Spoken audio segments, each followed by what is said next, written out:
The U.S. Air Force's B-1 Lancer strategic bombers, popularly dubbed Bones for B-1, circle over battlefields in Syria and Afghanistan like angels of death, dispensing guided bombs from on high. Yet the B-1 started out as an overpriced nuclear bomber that was arguably obsolete by the time it entered service. During the 1940s and 1950s, the U.S. military sought to push its bombers to ever higher altitudes and faster speeds to protect them from flak guns and fighter planes, pushing new performance envelopes with the pressurized B-29, and later the B-47 and B-52 Stratofortress strategic jet bombers.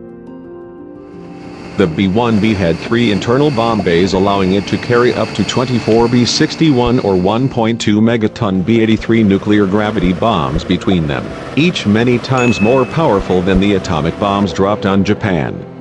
Alternately, the B-1 could lug up to 84 Mark 82 500-pound gravity bombs, or the equivalent weight in larger bombs.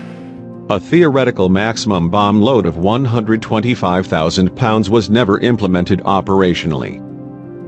Today, B-1B Lancer completes conduct new weapon nuclear release at Holloman Air Force Base, New Mexico. The Air Force Test Center is enthusiastically teaming with the Air Force Global Strike Command to enable greater flexibility in bomber payloads, said Major General Christopher Azzano, Air Force Test Center commander. A B-1B Lancer assigned to the 412th Test Wing's 419th Flats launched an inert Joint Air-to-Surface Standoff Missile from an external pylon underneath the Lancer's fuselage. The external pylon usually carries the sniper targeting pod. This release demonstration also put Air Force Global Strike Command one step closer to building the future bomber fleet for the Department of Defense and U.S. Air Force while utilizing current resources. Arming a limited number of B-1s with more weapons externally could enable Global Strike Command to provide more weapons for geographic combatant commanders while putting fewer aircraft and aircrew in harm's way. Airmen continue to rise to the challenge, modernizing, adapting and innovating the fleet we have while bridging to the fleet of the future.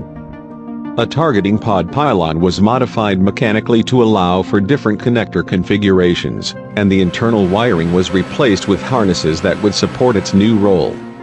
The flight culminates the B-1B expanded carriage demonstration that began with a modified internal bomb bay demo in 2020. Ground tests were conducted in October 2021 to verify the mechanical modifications to the pylon.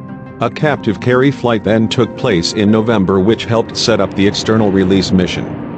In this case, the Air Force Sea Eagle Office performed modeling of the separation characteristics and determined that the JASSM separation from the B-1B pylon should replicate the normal JASSM control surface deployment timeline that occurs when launched from the left pylon station 2 of the B-52H. The prior captive carry flight verified that the JASSM received the correct information in order for it to follow the B-52H surface deployment timeline.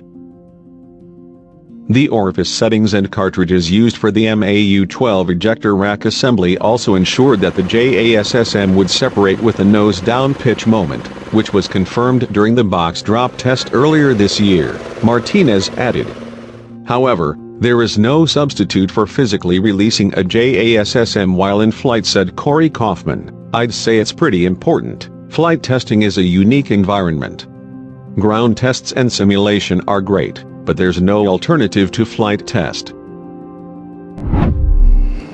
The successful demonstration highlights a possible weapons configuration that may be implemented on the B-1B.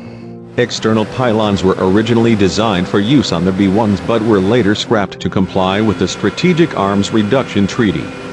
However, the return to use of external hardpoints would not violate the New START agreement. Planned implementation, if any, of the B-1B's expanded carriage demonstration would also not alter plans for the 17 Lancers already requested for retirement. Thanks for watching.